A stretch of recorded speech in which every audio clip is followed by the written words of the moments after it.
सुरभि त्वं जगन्मातर्देवी विष्णु पदे स्थिता सर्वदेवमयी ग्रासम मया दत्तमिमं ग्रस।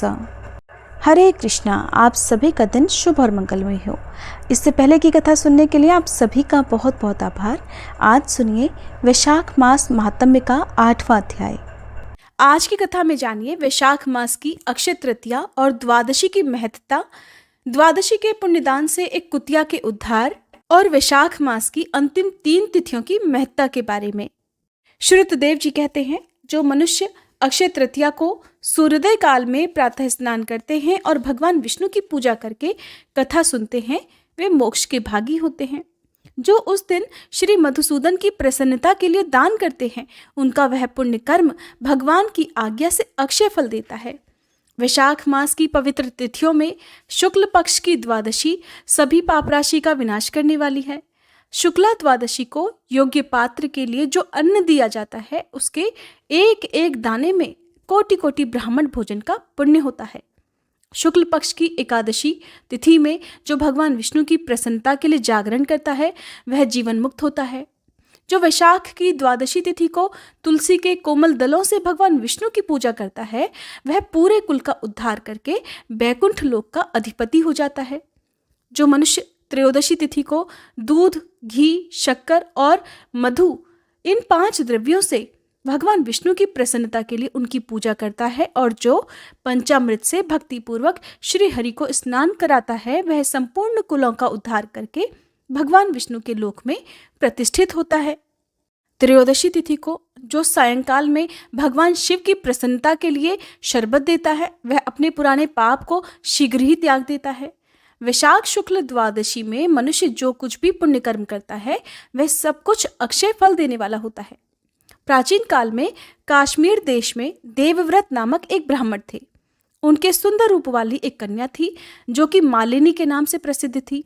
ब्राह्मण ने उस कन्या का विवाह सत्यशील नामक बुद्धिमान ब्राह्मण के साथ कर दिया। मालिनी कुमार्ग पर चलने वाली पुंसचली होकर बड़ी स्वच्छंदता से इधर उधर रहने लगी। वह केवल आभूषण धारण करने के लिए ही पति का जीवन चाहती थी। ना तो वह अपने पति से प्रेम करती, ना ही उसका हित चाहती थी। उसी के घर में कामकाज करने के बहाने उसका उपपति भी रहा करता था। सभी जाति के मनुष्य जार के रूप में उसके यहाँ ठहरते थे। वह कभी भी अपने पति की आज्ञा का पालन नहीं करती थी। इसी दोष से उसके सभी अंगों में कीड़े पड़ गए, जो काल अंत और यम की तरह उसकी हड्डियों को भी छेदे डालते थे। उन कीड़ों से उसकी नाक, जिह्वा और कानों का उच्छेद हो गया। स्तन तथा अंगुलियां गल गईं और उनमें पंगुता भी आ गई। इन सभी क्लेशों से मृत्यु को प्राप्त होकर वह नरक की यातनाएं भोगने लगी। 1,50,000 वर्षों तक वह तांबे के भांड में रखकर जलाई गई। 100 बार उसे कुत्ते की योनि में जन्म लेना पड़ा। इसके बाद सौवीर देश में पद्मबंधु नामक ब्राह्मण के घर में वह अनेक दुखों से घिरी हुई कुतिया बनी। उस समय भी उसके कान, नाक, पूंछ और पैर कटे हुए थे। उसके सिर में कीड़े पड़ गए थे और योनि में भी कीड़े भरे रहते थे। राजन, इस प्रकार 30 वर्ष बीत गए। एक दिन वैशाख के शुक्ल पक्ष की द्वादशी तिथि को पद्मबंधु का पुत्र नदी में स्नान करके पवित्र होकर भीगे ही वस्त्रों से घर आया।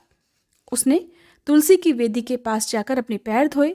दैव योग से वह कुतिया उसी वेदी के नीचे सोई हुई थी। सूर्योदय से पहले का समय था। ब्राह्मण कुमार के चरणोदक से वह नहा गई और तत्काल ही उसके सारे पाप नष्ट हो गए। फिर तो उसी क्षण उसे अपने पूर्व जन्मों का स्मरण हो आया। पहले कर्मों की याद आने से वह कुतिया तपस्वी के पास जाकर दीनतापूर्वक पुकारने लगी कि हे मुने, आप मेरी रक्षा करें। उसने पद्मबंधु मुनि के पुत्र से अपने पूर्व जन्म के दुराचार पूर्ण सारे वृतांत कह सुनाए और कहने लगी कि हे ब्राह्मण, जो कोई भी दूसरी युवती पति के ऊपर वशीकरण का प्रयोग करती है, वह दुराचारिणी मेरी ही तरह तांबे के पात्र में पकाई जाती है। पति स्वामी है, पति गुरु है और पति ही उत्तम देवता है। साध्वी स्त्री उस पति का अपराध करके भला कैसे छुपा सकती है?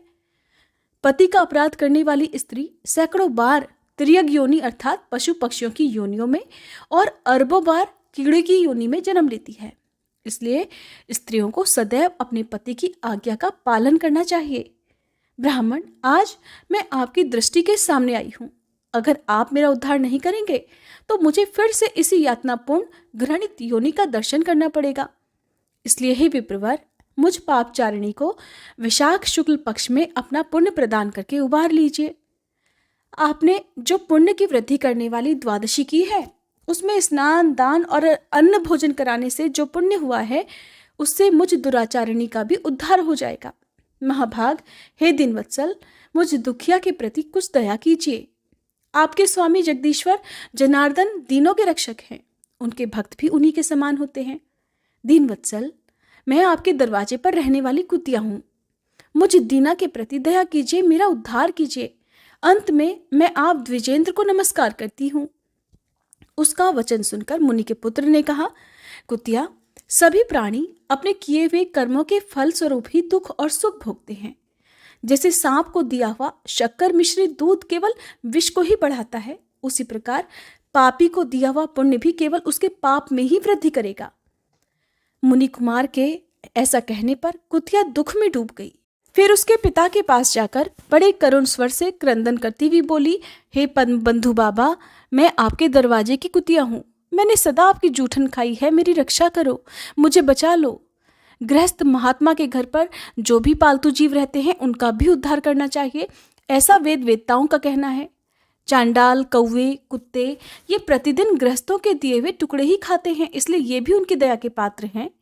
जो अपने ही पाले हुए रोग आदि से ग्रस्त और असमर्थ प्राणी का उद्धार नहीं करता, वह घोर नरक में पड़ता है। ये विद्वानों का मानना है।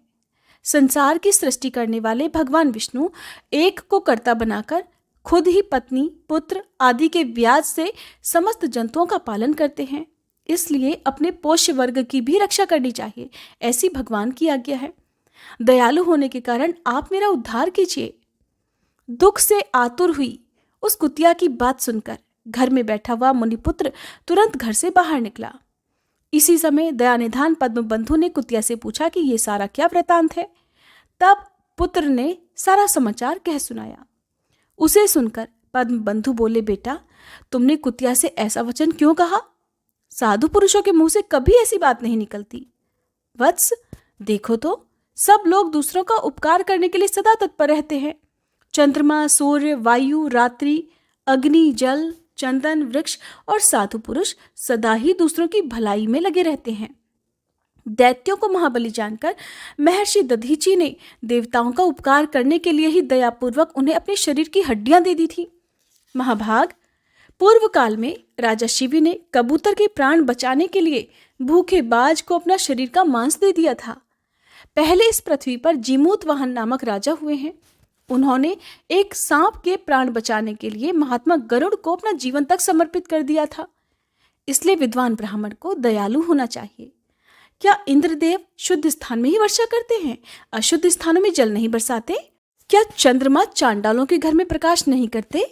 इसलिए बार बार प्रार्थना करने वाली इस कुतिया को मैं अपने पुण्यों से उद्धार करूंगा। इस प्रकार अपने पुत्र की मान्यताओं का निराकरण करके परम बुद्धिमान पद्म बंधु ने संकल्प किया कि कुतिया, ले, मैंने द्वादशी का महापुण्य तुझे दे दिया। ब्राह्मण के इतना कहते ही कुतिया ने तुरंत अपने पुराने शरीर का त्याग कर दिया और दिव्य देह धारण कर दिव्य वस्त्र आभूषणों से विभूषित हुई 10 दिशाओं को प्रकाशित करती हुई ब्राह्मण की आज्ञा लेकर स्वर्गलोक को चली गई। वहां महान सुखों का उपभोग करके इस पृथ्वी पर फिर भगवान नर नारायण के अंश से उर्वशी नाम से प्रकट हुई। श्रुतदेव जी कहते हैं, राजन, वैशाख के शुक्ल पक्ष में जो अंतिम 3 त्रयोदशी से लेकर पूर्णिमा तक की तिथियां हैं, वे बड़ी पवित्र और शुभकारक हैं। उनका नाम पुष्करणी है। वे सभी पापों का क्षय करने वाली हैं। जो सभी वैशाख मास में स्नान करने में असमर्थ हो, अगर वह इन 3 तिथियों में भी स्नान कर लें तो वैशाख मास का पूरा फल प्राप्त कर लेता है। पूर्व काल में वैशाख मास की एकादशी तिथि को शुभ अमृत प्रकट हुआ। द्वादशी को भगवान विष्णु ने उसकी रक्षा की। त्रयोदशी को उन श्रीहरि ने देवताओं को सुधापान कराया। चतुर्दशी को देव विरोधी दैत्यों का संहार हुआ और पूर्णिमा के दिन सभी देवताओं को उनका साम्राज्य प्राप्त हो गया। इसलिए देवताओं ने संतुष्ट होकर इन 3 तिथियों को वर दिया कि वैशाख मास की ये अंतिम 3 शुभ तिथियां मनुष्य के सभी पापों का नाश करने वाली तथा उन्हें पुत्र पौत्र आदि फल देने वाली होंगी। जो मनुष्य इस संपूर्ण मास में स्नान न कर सका हो, वह इन 3 तिथियों में स्नान कर लेने पर पूर्ण फल को ही पाता है। वैशाख मास में लौकिक कामनाओं का नियमन करने पर मनुष्य निश्चय ही भगवान विष्णु का सानिध्य प्राप्त कर लेता है। महीने भर नियम निभाने में असमर्थ मनुष्य अगर इन 3 दिन भी कामनाओं का संयम कर सके तो उतने से ही पूर्ण फल को प्राप्त कर भगवान विष्णु के धाम में आनंद का अनुभव करता है। इस प्रकार वरदान देकर देवता अपने धाम को चले गए। अतः पुष्करणी नाम से प्रसिद्ध अंतिम 3 तिथियां पुण्यदायिनी, समस्त पाप राशि का नाश करने वाली तथा पुत्र पौत्र को बढ़ाने वाली हैं। जो वैशाख मास में अंतिम 3 दिन गीता का पाठ करता है उसे प्रतिदिन अश्वमेध यज्ञ का फल प्राप्त होता है। जो इन 3 दिनों तक विष्णु सहस्त्र नाम का पाठ करता है उसके पुण्य फल का वर्णन करने में इस भूलोक तथा स्वर्गलोक में भला कौन समर्थ है। पूर्णिमा को सहस्त्र नामों के द्वारा भगवान मधुसूदन को दूध से स्नान कराकर मनुष्य पापहीन वैकुंठ धाम में जाता है। वैशाख मास में प्रतिदिन भगवत के आधे या चौथाई श्लोक का पाठ करने वाला मनुष्य ब्रह्म भाव को प्राप्त होता है। जो वैशाख मास के अंतिम 3 दिनों में भागवत शास्त्र का श्रवण करता है वह जल से कमल के पत्ते की तरह कभी पापों में लिप्त नहीं होता। इन 3 दिनों के सेवन से कितने ही मनुष्यों ने देवत्व प्राप्त कर लिया, कितने ही सिद्ध हो गए और कितनों ने ही ब्रह्मत्व पा लिया। ब्रह्म ज्ञान से मुक्ति होती है, या फिर प्रयाग में मृत्यु होने से या वैशाख मास में नियम पूर्वक प्रातःकाल जल में स्नान करने से ही मोक्ष की प्राप्ति होती है। इसलिए वैशाख मास के अंतिम 3 दिनों में स्नान, दान और भगवान का पूजन आदि अवश्य करना चाहिए। वैशाख मास के उत्तम महात्म्य का पूरा वर्णन रोग शोक से रहित जगदीश्वर भगवान नारायण के सिवा दूसरा कौन कर सकता है। तुम भी वैशाख मास में दान आदि उत्तम कर्म का अनुष्ठान करो, इससे निश्चय ही तुम्हें भोग और मोक्ष की प्राप्ति होगी। इस प्रकार मिथिलापति जनक को उपदेश देकर श्रुतदेव जी ने उनकी अनुमति लेकर वहां से जाने का विचार किया। तब राजर्षि जनक ने अपने अभ्युदय के लिए उत्तम उत्सव कराया और श्रुतदेव जी को पालकी पर बिठाकर विदा कर दिया। वस्त्र, आभूषण, गऊ, भूमि, तिल और स्वर्ण आदि से उनकी पूजा और वंदना करके राजा ने उनकी परिक्रमा की। इसके बाद उनसे विदा होकर महातेजस्वी और परम यशस्वी श्रुतदेव जी संतुष्ट होकर प्रसन्नतापूर्वक वहां से अपने स्थान को चले गए। राजा ने वैशाख धर्म का पालन करके फिर अंत में मोक्ष प्राप्त कर लिया। नारद जी कहते हैं, हे अम्बरीश, यह उत्तम उपाख्यान मैंने तुम्हें सुनाया है, जो कि सभी पापों का नाशक और संपूर्ण संपत्तियों को देने वाला है। इससे मनुष्य भुक्ति, मुक्ति, ज्ञान और मोक्ष प्राप्त कर लेता है। नारद जी का यह वचन सुनकर महायशस्वी राजा अम्बरीश मन ही मन बहुत प्रसन्न हुए। उन्होंने बाह्य जगत के व्यापारों से निवृत्त होकर मुनि को साष्टांग प्रणाम किया और अपने संपूर्ण वैभवों से उनकी पूजा की। इसके बाद उनसे विदा लेकर देवर्षि नारद जी दूसरे लोक में चले गए, क्योंकि दक्ष प्रजापति के शाप से वे एक स्थान पर नहीं ठहर सकते थे। राजर्षि अम्बरीश भी नारद जी के बताए हुए सब धर्मों का अनुष्ठान करके निर्गुण परब्रह्म परमात्मा में विलीन हो गए। जो भी इस पापनाशक और पुण्यवर्धक उपाख्यान को सुनता अथवा पढ़ता है वह भी परम गति को प्राप्त होता है। जय श्री कृष्ण। आज की कथा समाप्त हुई। उम्मीद है ये वीडियो आपको पसंद आई होगी। अच्छी लगी हो तो लाइक कीजिएगा। इसके आगे का वृत्तांत जानने के लिए कृपया आप अगले अध्याय को जरूर सुनिएगा।